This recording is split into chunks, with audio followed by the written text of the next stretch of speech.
یہ جو ہے نا جی، اصل میں آج کل تو ایک وبا آ گئی ہے، بڑے پڑھے لکھے لوگ، سمجھدار لوگ جو ہیں سارے سود کھاتے ہیں۔ کوئی ایک بینک بھی نہیں ہے آپ کے پاس جو سودی کاروبار نہ کرتا ہو۔ ابھی اللہ پاک نے مسلمانوں کو توفیق دی ہے کہ انہوں نے اسلامی بینک قائم کیے ہیں، لیکن چند ایک ہیں، وہ ساری ملک کی ضرورت تو پوری نہیں کر سکتے۔ ابھی ان میں بھی کچھ چیزیں کم ہیں شریعت کے اصول کے مطابق، لیکن پھر بھی شکر ہے 80% تو آ گئے نا۔ اچھا، اور پھر یہ جو جدید پڑھا لکھا طبقہ ہے نا، وہ کہتے ہیں جی سود میں اور تجارت میں کیا فرق ہے؟ سود میں بھی تو آدمی پیسے کماتا ہے، تجارت میں بھی پیسے کماتا ہے۔ یہ عجیب بات ہے کہ اسلام میں تجارت حلال ہے اور سود حرام ہے۔ ان جاہلوں سے پھر یہ کہا جائے کہ جی بہن اور بیوی میں کیا فرق ہے، دونوں ہیں تو عورتیں۔ اور دوسری بات یہ ہے کہ سود میں آپ کو ایک پرسنٹیج معین ملنی ہے، گھاٹے کا کوئی سوال ہی نہیں ہے۔ تجارت کے اندر نقصان بھی ہے، نفع بھی ہے، تو آسمان زمین کا فرق ہے۔ اس لیے اللہ نے تجارت کو حلال قرار دیا ہے، لیکن سود جو ہے وہ ہر حال میں حرام۔ اور حرام بھی ایسا ہے کہ اللہ فرماتے ہیں فَأْذَنُوا بِحَرْبٍ مِّنَ اللَّهِ، اللہ کے ساتھ جنگ کے لیے تیار ہو جائیں۔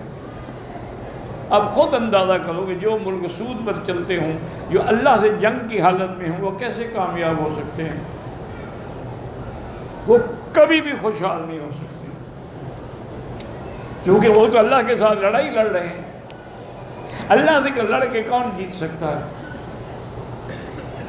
اور اسی طرح یعنی یاد رکھیں کہ اب اللہ کی شان دیکھیں کہ جب سے علماء اسلام کو اللہ جزا دے، اور ہمارے ملک میں سب سے زیادہ کام اس پہ حضرت شیخ تقی عثمانی نے کیا ہے، اللہ ان کو جزائے خیر دے۔ انہوں نے مولویوں کی طرف سے فرض کفایہ ادا کیا، کیونکہ ہمارے اکثر مولویوں کو تو پتہ نہیں ہوتا ہے کہ اقتصادی معاملات کیا ہوتے ہیں۔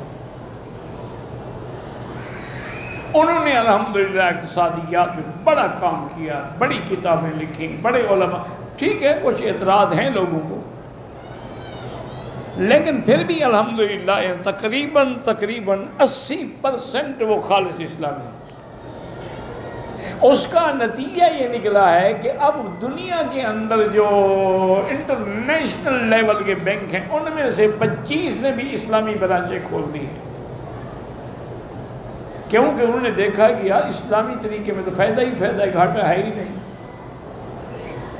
سود میں تو بینک دیوالیہ ہو جاتے ہیں، اسلامی بینک تو کبھی کوئی دیوالیہ نہیں ہوا۔ تو اس لیے ہمیشہ یاد رکھیں یہ باتیں ہیں، کسی نے کہا جی رجم جائز نہیں، کسی نے کہا جی سود حلال ہے، کسی نے کچھ، اللہ ہدایت دے، اور ہم کیا کہہ سکتے ہیں؟ ہم پریشان ہیں، میرے خامد کی نوکری ختم ہو گئی، اللہ آپ کی مشکلات حل کرے۔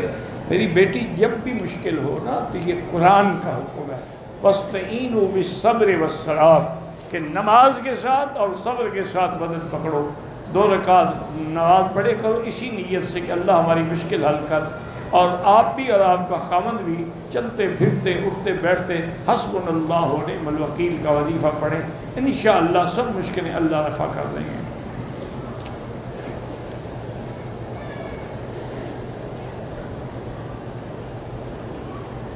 کہتے ہیں کہ پاکستان سے لوگ 600 روپے کا سگریٹ کا ڈبہ بدلی منگواتے ہیں، 120 ریال کا بیچ، حرام چیز کا بیچ نہیں، حرام ہے، سمن الحرام ہے، حرام۔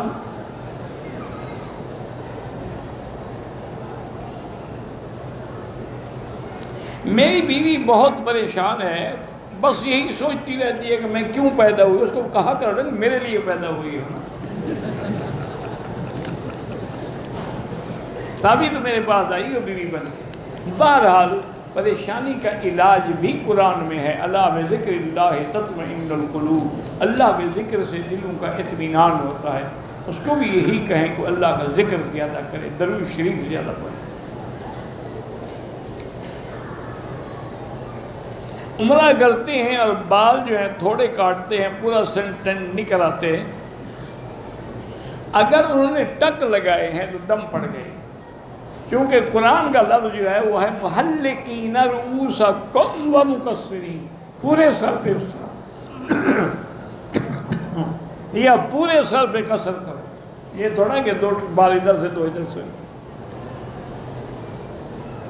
کہتا ہے کہ مدینہ منورہ میں عورتوں کو ریاض الجنت کا ٹائم دیا جاتا ہے، وہاں پہ ایک مخصوص جگہ ہے، یہاں تو پورا حرم ہے، کہاں کہاں سے جگہ روکیں۔ عورت مرد اکٹھے طواف کرتے ہیں، یہ تو حضور کے زمانے سے چلا رہا ہے۔ خود حیا کرو، خود شرم کرو، اپنے گھر والوں کو سمجھاؤ، رش پہ نہ جائیں، دور سے اشارہ کریں۔ بہرحال طواف کے دوران ویڈیو نہ بنایا کریں۔ کہتے ہیں جی کہ عورت کو اگر طلاق ہو جائے تو حلالہ کرتے ہیں، بھئی اگر 3 طلاقیں، ایک طلاق ہے تو کوئی حلالہ نہیں، اگر 2 طلاقیں ہیں تو کوئی حلالہ نہیں، اور اگر 3 طلاقیں ہو گئی ہیں تو فَلَا تَحِلُّ لَهُ مِن بَعْدُ حَتَّى تَنكِحَ زَوْجًا غَيْرَهُ۔ یہ قرآن کا مسئلہ ہے کہ جب تک وہ کسی دوسرے سے شادی نہ کرے پہلے خاوند پہ حلال نہیں ہوگا۔ یہ کوئی مولویوں کا مسئلہ نہیں ہے، یہ قرآن کا حکم ہے۔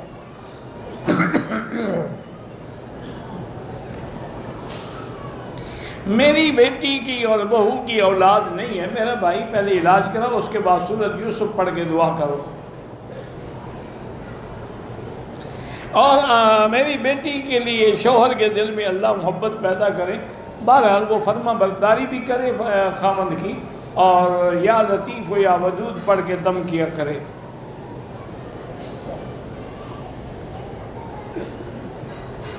بھئی ہم تو سب کے لیے دعا کرتے ہیں، ایک آدمی کے لیے دعا نہیں کر سکتے۔ میری بیوی بیمار ہے، اللہ سب کو شفا عطا فرمائے۔ ایک لڑکی نے لاہور سے کہا، بات جنہوں نے بھی کہا ہے، اللہ یسر امورنا امور اولادنا و اخواننا و امور اوسانا من اوسانا وسط اوسانا و جمیع المسلمین۔ میری بیٹی بیمار ہے، اللہ شفا عطا فرمائے۔ اس کو پتہ نہیں انجائنا ہے یا کیا ہے، زمزم اس کے سر پہ بھی ڈالو اور پلاؤ۔ ایک بیٹی کو ٹی بی ہے، اس کا بھی علاج اللہ کا قرآن ہے اور شفا ہے، اور آج کل تو میری بیٹی ٹی بی کوئی بیماری ہی نہیں رہی۔ یہ تو اس زمانے میں ہوتا تھا جب ٹی بی کا علاج ہی کوئی نہیں تھا، آج تو وہ 9 مہینے کا ایک کورس دیں گے، اس کے بعد ہمیشہ کے لیے ٹی بی ختم۔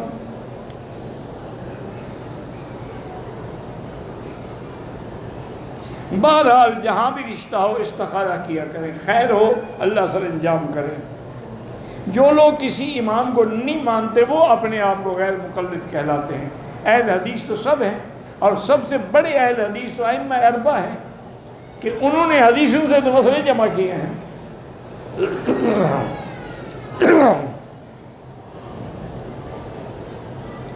رفع یدین کے بغیر بھی نماز ہوتی ہے، بالکل۔ حضرت عبداللہ بن مسعود نہیں کرتے تھے، خلفائے راشدین نہیں کرتے تھے۔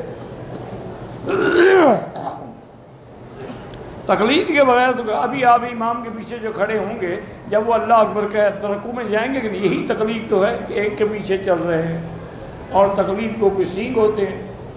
فرق اتنا ہے کہ ہم امام حنیفہ کی کرتے ہیں اور امام بخاری نے کہا ہے نا کہ حدیث صحیح ہے، حضور نے تو نہیں فرمایا، تو یہ تقلید تو ہو گئی، اور کیا ہوگی یہ تقلید؟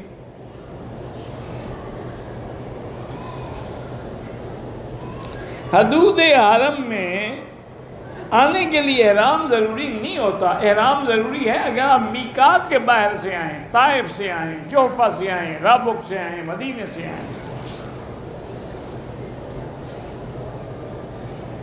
عورت مدینے سے آئی، کسی وجہ سے احرام کی نیت نہیں کی، اب طائف جا کے، ہاں بالکل طائف جا کے عمرہ کرتے ہیں، ورنہ دم دینی پڑے گی۔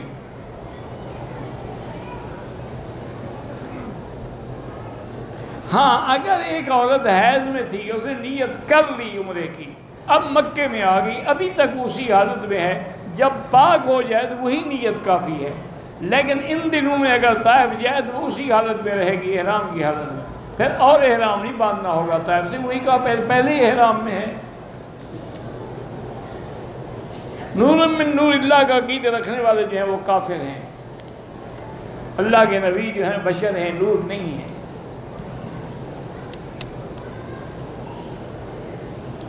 طواف کے پہلے 3 چکروں میں رمل ہے، ہاں عمرے کے طواف میں ہر طواف میں نہیں ہوتی ہے۔ عورتوں کے لیے بھی ہوائی چپل عمرے میں پہن کوئی ضروری نہیں، جو بھی جوتی چاہے پہن سکتی ہے، بند بھی پہن سکتی ہے۔ ہم دبئی سے آئے ہیں، دوسرا تیسرا عمرہ سفر میں کرنا چاہتے ہیں، تو بہرحال آپ کی مرضی ہے کہ آپ طائف سے احرام باندھیں، مسجد عائشہ سے باندھیں، مسجد جعرانہ سے باندھیں، عرفات سے باندھیں، حدیبیہ سے، جہاں آسانی ہو باندھیں۔ وسوسوں کا کیا علاج ہے؟ کوئی علاج نہیں، آخری صورتیں پڑھ کے دم کیا کرو۔ معوذتین، روزگار کے لیے زیادہ سے زیادہ استغفار پڑھا کرو۔ نظر بد سے بچنے کے لیے لا حول ولا قوت الا باللہ العلی العظیم پڑھا کرو۔ وسیلہ دینا شریعت میں قرآن میں ثابت نہیں ہے۔ میری توبہ ٹوٹ جاتی پھر بھی توبہ کرتے رہو، اللہ کا دروازہ کھلا ہے، ابھی بند نہیں ہوا۔ حل کرنے سے پہلے کسی نے آگے مجھے عطر لگا دیا، میں نے فوراً صاف کر دیا، ٹھیک ہے کوئی جرمانہ نہیں۔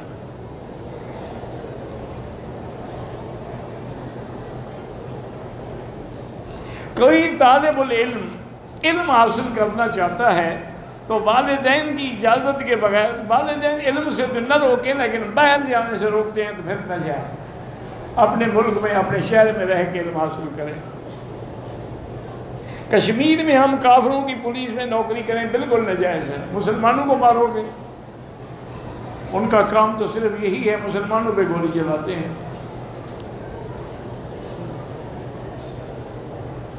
اگر پہلے نکاح ہوا ہو لیکن ہماری خواہش ہے کہ حرم میں نکاح پڑھائیں تو پہلے پہ شک ہے کوئی؟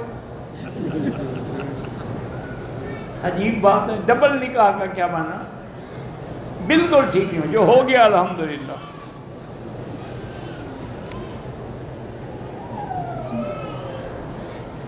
کہتے ہیں کہ آپ نے کہا تھا تو ہم نے آپ کے لیے 4 رکعت پڑھ کے دعا کی تھی، اللہ آپ کو جزائے خیر عطا فرمائے۔ یہاں پر زیارت کے لیے لوگ جاتے ہیں، مکہ میں بھی مدینہ میں بھی، بہرحال ایسے وقت میں جائیں کہ حرم کی نماز نہ چھوٹے۔ ملک کی محبت حدیث میں تو نہیں ہے، ویسے بہرحال ملک کی محبت جو ہے اقوال ہیں بزرگوں کے کہ یہ بھی ایک قسم کا ایمان کا حصہ ہے۔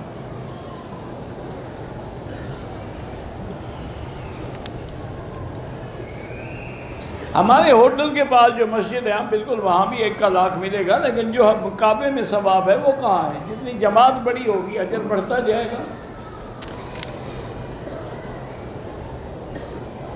ایک آدمی پاکستان سے حج کے دنوں میں آیا، یکم ذی الحج تھی، دبئی کے ایئرپورٹ سے احرام باندھنے سے روک دیا، احرام نہیں باندھا، مکے میں داخل ہو گیا۔ اب اس کے لیے ضروری ہے کہ مسجد عائشہ سے احرام باندھ کے حج کرے اور پھر ایک دم بھی دے دے۔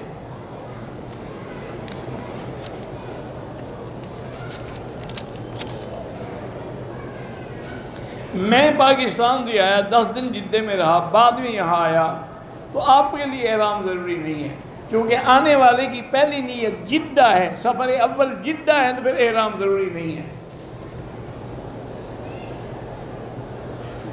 آج کل ہماری پتہ نہیں کیا پولیس اور عورتوں کو پتہ نہیں کیا ہے، بس میں ایک گروپ کی شکل میں سب مل کر حملہ وار ہوتے ہیں۔ آخر میں ایک بیچاری، مجھے سمجھ نہیں آیا کہ کیا آپ نے کیا لکھا ہے، مجھے سمجھ ہی نہیں آئی تو جواب کیا دوں۔ ہم پاکستان سے آئے ہیں، عمرہ کرنے کے بعد طائف گئے، واپسی پر بغیر احرام کے آگے دم پڑ گئی، فوراً واپس جاؤ طائف اور عمرہ کر لو، کیونکہ طائف جانے میں تو 50 ریال خرچ ہوں گے، دم دینے میں تو 400 ریال لگ جائیں گے۔ عمرے میں طواف الوداع نہیں ہوتا۔ عمرے کی احرام کی حالت میں بھول کے خوشبو والا ٹیشو پیپر استعمال کر لیا، یاد آنے پر دھو دیا، کچھ بھی نہیں ہے، ویسے احتیاط میں 1-2 ریال خیرات کر دو۔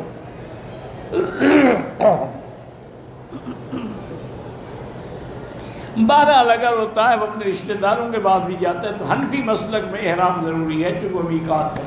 باقی ائمہ کہتے ہیں کہ اس کی نیت عمرے کی نہیں تھی، وہ تو ملنے کے لیے کیا تھا، اس پر دم نہیں ہوگا۔ 2-3 طواف اکٹھے کر کے بعد میں 2 رکعت پڑھ سکتے ہیں۔ امداد کن دین دنیا شاد کن یا غوث اعظم دستگیر، یہ سیدھا کفر ہے اور شرک ہے۔ یا اللہ یا رحمان اللہ کو پکارا جاتا ہے، یا حرف ندا ہے۔ جب کسی غیر کو پکارا جائے تو اسی کا نام تو شرک ہے، اور کیا شرک کو کوئی سینگ ہوتے ہیں۔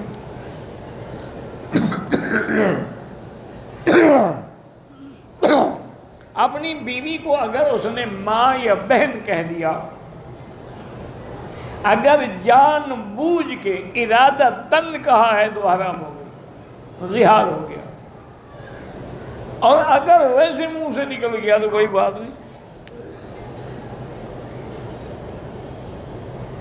مساجد میں جو علماء اور مؤذن ہیں ان کو اجرت دینی چاہیے، بالکل دینی چاہیے، نہیں دو گے تو پھر وہ بھی تو انشاءاللہ 11ویں پہ گزارا کریں گے نا۔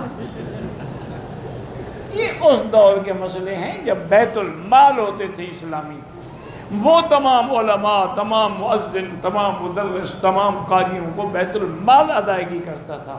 اب بیت المال نہیں ہے تو کیا کریں گے پھر؟ وہ یہی کریں گے پھر کہ آج تیسرے دن کل ہیں، 7 جمعراتیں ہیں، پھر 40واں ہیں، اتنے میں محلے کا کوئی اور بھی مر جائے گا، پھر انہیں روٹی تو چلانی ہے نا اپنی، خود بھی حرام کھائیں گے اور تمہیں بھی حرام کا سبق پڑھائیں گے۔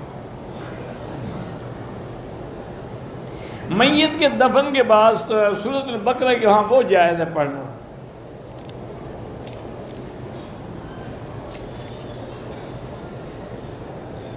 ہر سال میں تبلیغی جماعت میں جاتا ہوں، میرا دوست مجھے منع کرتا ہے، اصولی بات ہے کہ شیطان تو اچھے کام سے منع کرے گا۔ اگر میں قرآن پڑھنے کے بعد اگر رشتہ داروں کو ایصال ثواب کروں تو جائز ہے، ہاں جائز ہے۔ تو قرآن میں تو ہے لیس للانسان الا ما سعی، انسان کو اس کی محنت مل، یہ اسی کی محنت تو ہے، اس کو بخش رہے، مجھے کیوں نہیں بخشا؟ اس کا کوئی علاقہ تعلق کوئی عمل تھا نا جس کی وجہ سے تم اس کو بخش رہے ہو، تو یہ اس کی سائی میں آ گیا نا۔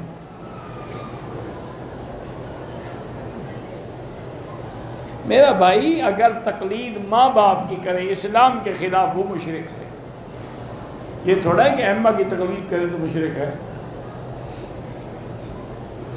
ہمارے محلے کی مسجد کے امام کاروبار کرتا ہے گھی جس کی موجودہ قیمت 500 روپے، ادھار پہ 900 بھیجو، وہ جائز ہے، کوئی حرام نہیں۔ تمہیں صرف یہ مولویوں کے عیب ہی نظر آتے ہیں یا اپنے بھی کبھی دیکھے ہیں آپ نے؟ حضور پہ جادو کا اثر ہوا تھا، بالکل ہوا تھا۔ انا مدینۃ العلم ابو بکر، یہ کوئی حدیث نہیں ہے، قول ہے۔ کلر پتہ نہیں کیا ہے، قمیض کپڑے حرام ہیں، کوئی حرام نہیں ہے، سب پہن سکتے ہو۔ عمرے کے دوران صفا مروہ کے بعد مکمل سر منڈوانے کے بعد کچھ جگہوں سے بال کٹوائے تو دم پڑ گئی۔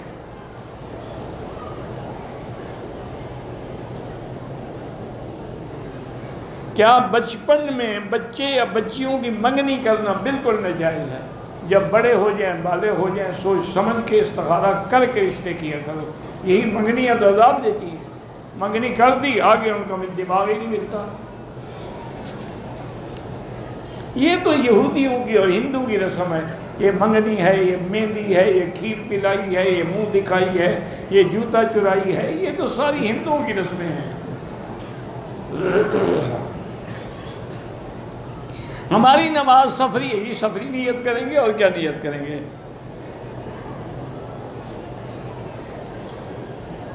اکثر مزی 2-3 گھنٹے تک چلتی ہے، مزی سے غسل ضروری نہیں، وضو کرنا ہوتا ہے۔ عمرے کے نفل نہیں ہوتے، طواف کے 2 رکعت واجب ہوتے ہیں۔ نسوار سے وضو تو نہیں ٹوٹ جاتا لیکن استعمال کرنا ناجائز ہے۔ احرام کے دوران ڈبل حرام ہے۔ جو جانور جو ہیں بتوں کے نام پہ ذبح کیے جاتے ہیں بہرحال وہ بھی حرام ہے، یا پیروں کے نام پہ وہ بھی ما اہل لغیر اللہ میں ہیں۔ ہم پاک عمرہ کیا، مدینہ شریف گیا، مدینہ مکے آئے، پاؤں کے درد کی وجہ سے چل نہیں سکتا تھا، اگر معذور تھے تو پھر کوئی دم نہیں۔ اگر طواف کے بعد 2 رکعت نہیں پڑھے ابھی پڑھ لو، جب یاد آئے پڑھ لو۔ مدینے سے واپسی پر میقات میں گھر والوں نے احرام باندھا، راستے میں ماہواری آ گئی، اب بیٹھی رہیں، انتظار کریں جب پاک ہوں غسل کر کے عمرہ کریں۔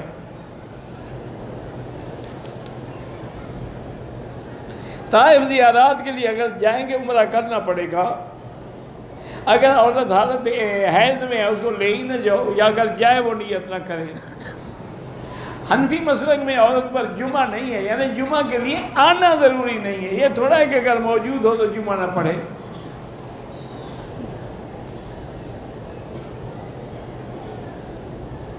دینی کتاب واش روم میں گر گئی، کوئی بات نہیں، آپ نے آمدن تو نہیں گرائی نا، گر گئی، اتفاق ہو گیا، کوئی گناہ نہیں. ہوٹلوں میں چونکہ کموڈ لگے ہوئے ہیں تو کپڑے اتار کے بیٹھ جائے کریں اگر آپ کو بیٹھنا نہیں آتا تو. مدینے سے واپسی پر احرام باندھا ہوا ہو، بالکل اگر احرام باندھا ہوا ہے تو رکھیں، اگر طائفی اسی احرام میں جائے گی. کرناٹک صوبے میں اجتماع ہو رہا ہے، اللہ دینی اجتماع جہاں بھی ہیں کامیاب کرے. جمعہ کی جو یہاں پہلی اذان ہے وہ زوال سے پہلے، وہ تو اعلان ہے تاکہ لوگ تیاری کر کے آئیں جمعہ کے لیے. وہ اذان نہیں ہے، اذان وہ ہے جو امام بیٹھے گا پھر ہوگی. رفع یدین کے بارے میں بہرحال یہ ہے کہ حنفی مسلک میں نہ کرنا اولا و افضل ہے. فجر کی سنتیں جو ہیں اگر ہم نے نہیں پڑھی پہلے تو افضل یہ ہے کہ سورج نکلنے کے بعد پڑھیں، لیکن کوئی مجبوری ہے جانا ہے تو نماز کے فوراً بعد بھی پڑھ سکتے ہیں. گاڑی یا جہاز میں نماز کیسے پڑھی جائے؟ جیسے ممکن ہو پہلے کھڑے ہو جائیں پھر بیٹھ کے پڑھ لیں. اگر بدعتی امام ہے تو اس کے پیچھے نماز نہیں ہوتی. ذبیحہ تو ہو جاتا، ذبیحہ مشرک کا حرام ہے، بدعتی کا تو حرام نہیں ہوتا. تعویذ اگر قرآن اور سنت کے مطابق ہے تو جائز ہے، اگر انتر منتر جنتر ہے تو حرام ہے. داڑھی کے بغیر آدمی تکبیر پڑھ سکتا ہے، کیوں نہیں پڑھ سکتا ہے، لیکن بہتر یہ ہے کہ داڑھی کے بغیر نہ مؤذن ہو نہ امام ہو. مرد کالے کپڑے پہن سکتا ہے، بالکل پہن سکتا ہے، لیکن سوگ کے طور پر نہ پہنے. اگر وہ غم کے طور پر پہنتا ہے تو وہ حرام ہے، کیونکہ حضور کی حدیث ہے من لبس السودا وضرب الخدودا وشق الجیوب فلیس بگدا. جو کالے کپڑے پہنے غم میں اور سینے پہ ہاتھ مارے، منہ پہ تھپڑ مارے، چہرے پہ مٹی ڈالے، اس کا میری جماعت سے کوئی تعلق نہیں. اگر مجبور ہوں تو جہاز میں مغرب عشاء کٹھی پڑھ سکتے ہیں، کٹھی پڑھ سکتے ہیں. جب مغرب پڑھ سکتے ہو تو عشاء بھی پڑھ لیں، کٹھی پڑھ سکتے ہو، اکیلے نہیں پڑھ سکتے. حنفی مسلک میں جمع نہیں ہوتی ما سوا الفات مزدلفہ کے. زمزم اپنے اوپر ڈالیں، بالکل ڈالیں، جائز ہے. کالر والا قمیض پہن سکتے ہیں لیکن افضل ہے کہ نہ پہنیں. اگر ایک عورت نے عمرے کے لیے آئی تھی، حیض کے بعد جب غسل کیا تو کپڑے دھونے والا صابن سے غسل کیا، ٹھیک ہے، کوئی حرج نہیں، اس میں خوشبو تھوڑی ہوتی ہے. پاکستان میں جمعے کا روزہ افضل سمجھا جاتا ہے، بالکل غلط بات ہے. جمعے کا روزہ تو کہیں بھی افضل نہیں سمجھا جاتا. سنت جو ہے وہ جمعرات اور سوموار ہے.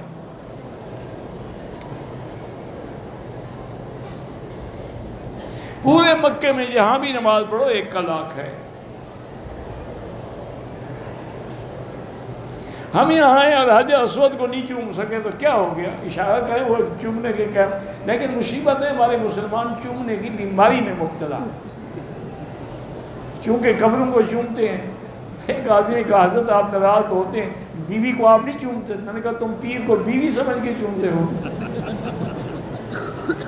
اگر واقعی تم اس کو بیوی سمجھ کے چومتے ہو یا اور بھی نیت سے چومتے ہو تو جائز ہے. اللہ کے بندے جہاں چومنے کا حکم ہے وہاں جائز ہے، جہاں نہیں ہے وہ حرام ہے.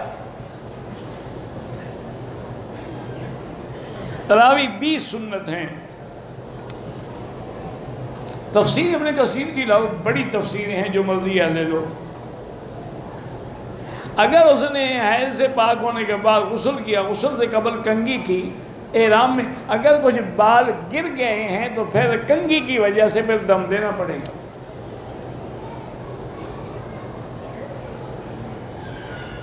ایک آدمی نے کہا کہ میری بیٹی نے فلاں لڑکے سے نکاح کیا تو میری بیوی پر طلاق ہے. اب اس لڑکی نے عدالت میں جا کر اسی لڑکے سے نکاح کرا دیا ہے، طلاق واقع ہو جائے گی حنفی مسلک میں. باقی ائمہ کے نزدیک یہ قسم ہے 10 مسکینوں کو کھانا کھلا دیں.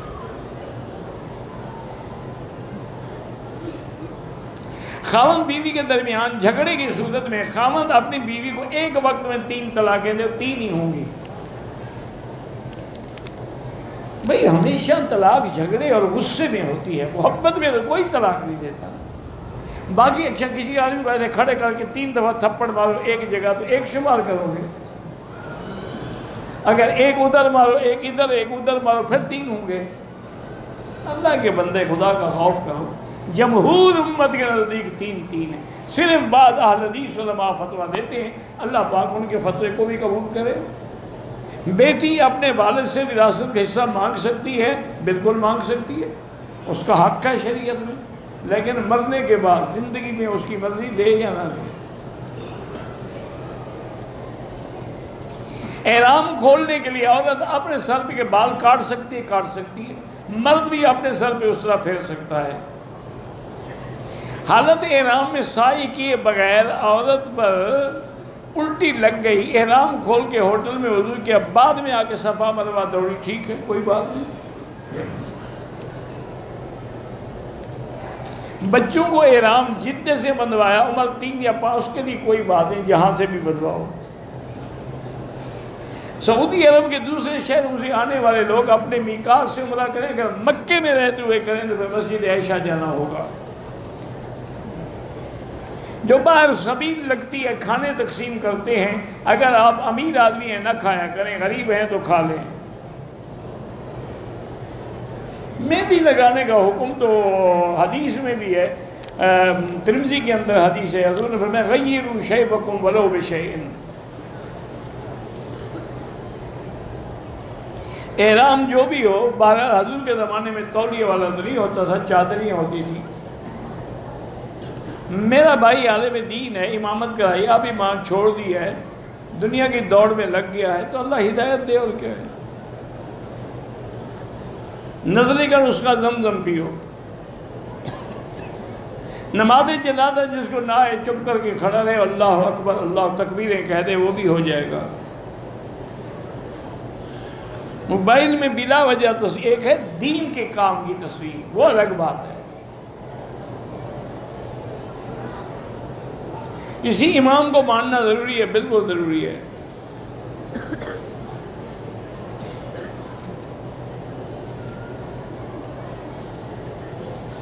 لڑکی کا نکاح ہو گیا، نکاح کے کچھ عرصے کے بعد لڑکی نے شادی سے انکار کر دیا، لیکن لڑکے نے طلاق دینے سے منع کر دیا، 10 سال ہو گئے، لڑکی کنواری بیٹھی ہوئی ہے، نعوذ باللہ، وہ جا کے خلو کا دعویٰ کرے اور نکاح سے فارغ ہو، اور اس کو بھی ایسا نہیں کرنا چاہیے۔ جب نہیں آنا چاہتی چھوڑو، دفع کرو۔ مسجد قباء میں جا کے 2 رکعت پڑھنے سے پورے عمرے کا ثواب ملتا ہے۔ بعض لوگ نماز میں ہاتھ نہیں باندھتے، بہرحال وہ شیعہ ہوں گے، روافض ہوں گے، ورنہ جمہور امت کے نزدیک ہاتھ باندھے جاتے ہیں۔ امام جعفر بالکل جنت البقیع میں دفن ہے، ٹھیک ہے، اس میں کیا ہے؟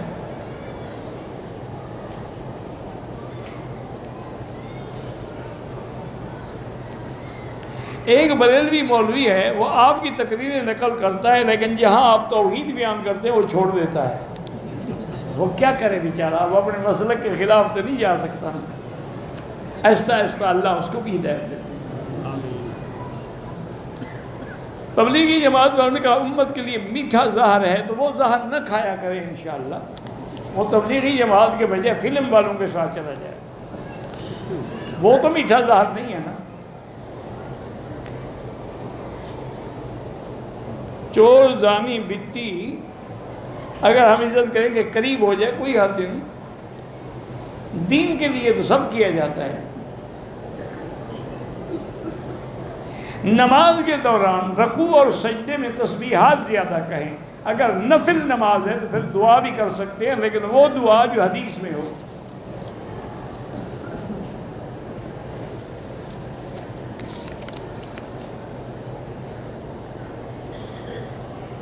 کہتے ہیں کہ بریلی کے پیر پر پابندی ہے، مجھے پتہ نہیں ہے۔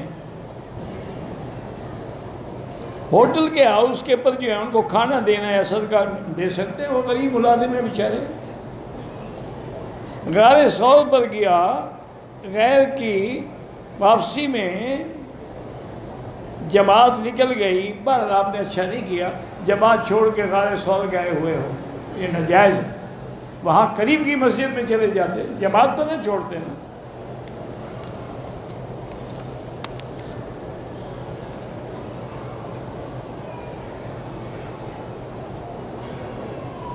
بھائی صحن میں عورت حیض والی بیٹھ سکتی ہے، اور کوئی نماز پڑھ رہا ہے تو پڑھتا رہے۔ کہتے ہیں جی ہمارے ملک کے بریلوی کہتے ہیں کہ امام حرم کے پیچھے نماز نہیں ہوتی۔ ٹھیک ہے، ان کی نہیں ہوتی ہوگی نا، چونکہ مشرک کی نماز کیسے ہو، وہ ٹھیک کہتے ہیں بیچارے۔ اور اگر نماز نہیں ہوتی تو حج بھی تو یہی امام پڑھاتے ہیں، ان کا حج کیسے ہوتا ہے؟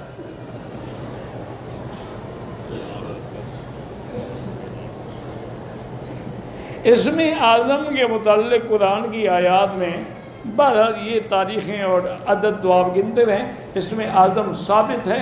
حضور نے فرمایا الذی اذا دعی بہ استجاب، اسم اعظم وہ ہوتا ہے جس کے ذریعے دعا کرو تو قبول ہوتی ہے۔ لیکن یاد رکھیں اکثر اولیاء اللہ اور علماء کہتے ہیں کہ اصل اسم اعظم جو ہے وہ اللہ ہے، لیکن شرط یہ ہے کہ اس طرح کا ہو تمہارے دل میں اور کوئی خیال نہ ہو۔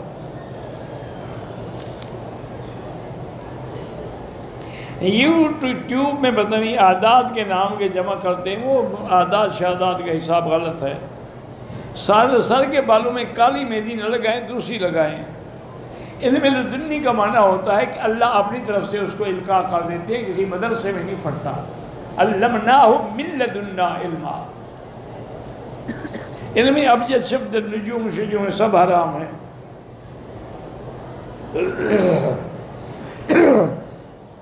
موطا امام مالک میں ہے کہ 8 رکعتیں بھی ہیں، خود امام مالک تو 20 رکعت پڑھتے رہے۔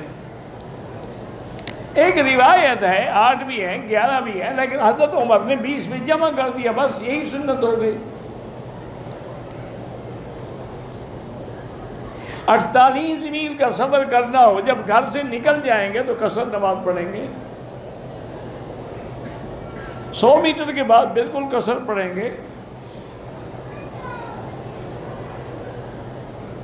کہتے جی کہ قرآن پاک میں ہے رب المشرقین و رب المغربین، تو 2 مشرق اور 2 مغرب، حالانکہ مشرق تو ایک ہے، ہر ملک کی مشرق الگ ہے نا، اور گرمیوں کی مشرق الگ ہے اور سردیوں کی الگ ہے۔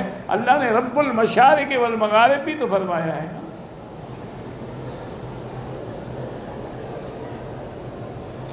انگوٹھی میں پتھر پہن سکتے ہیں۔ بہرحال صفوں کا اتصال کیا کریں، نماز میں ضروری ہے۔ ظہر کے وقت تھکاوٹ تھی، بخار میں تھا، سنت نہیں پڑھ سکا، مسافر کے لیے سنت ویسے ہی معاف ہے۔ 3 طواف کے بعد وضو ٹوٹ گیا، حرم سے باہر آ کے وضو کیا، ہوٹل چلا گیا تو دوسرے دن آ کے نفل پڑھے، کوئی حرج نہیں۔ عمرے کے طواف کے دوران والدہ کی ویل چیئر چلاتے ہوئے میں نے اپنا دائیں کندھا کھولنا بھول گیا، کچھ نہیں ہوتا۔ میری بیٹی کی پیٹھ پہ دانہ ہوا تھا، کل عمرے پر بہت بار راستے میں پھٹ گیا تھا، گھبرا کر صاف کیا، دوران بدلی کیا ہے، کپڑا لگ گیا، کچھ نہیں ہوتا، کپڑے کو بھی لگ گیا، کپڑا دھو ڈالے بس۔ میں نے آپ کے توحید کے درس سن کے اللہ کا شکر ہے اپنا عقیدہ ٹھیک کیا ہے، آپ کو استاد سمجھتے ہیں، بہرحال جزاک اللہ خیر، اللہ پاک آپ کو صحیح عقیدے پہ قائم دائم رکھے۔ میں نے حلق کروا کے احرام اتارا، میرے احرام میں پاخانہ لگا ہوا تھا، تو طواف ایک دفعہ دوبارہ کرو۔ طواف کے تصویر کا ہم تو کہتے ہیں جائز نہیں ہے، پھر دلائل ان سے اسٹیٹ لائف انشورنس وغیرہ سب ناجائز ہے۔ ایک ہے کسی گورنمنٹ کی پالیسی ہے تو پھر ہم مجبور ہیں۔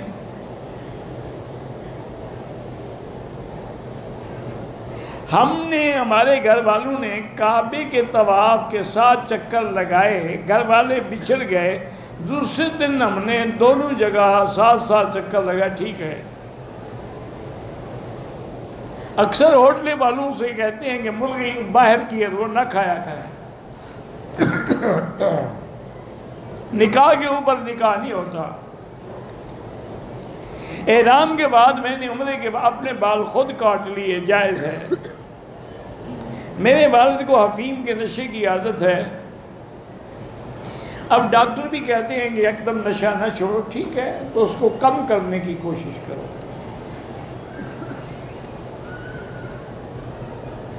عمرہ طائف سے واپسی پہ عمرہ ضروری ہے۔ اگر ہم مکے میں کام کرتے ہیں، چھٹی پہ پاکستان گئے، واپسی پہ عمرہ ضروری ہے۔ امام جمعہ نے 2 رکعت پڑھائی، میرے گھر والے نے 4 پڑھی، تو بالکل ان کی نماز ہی نہیں ہوئی۔ جب امام کے پیچھے ہیں تو آپ امام کے تابع ہیں۔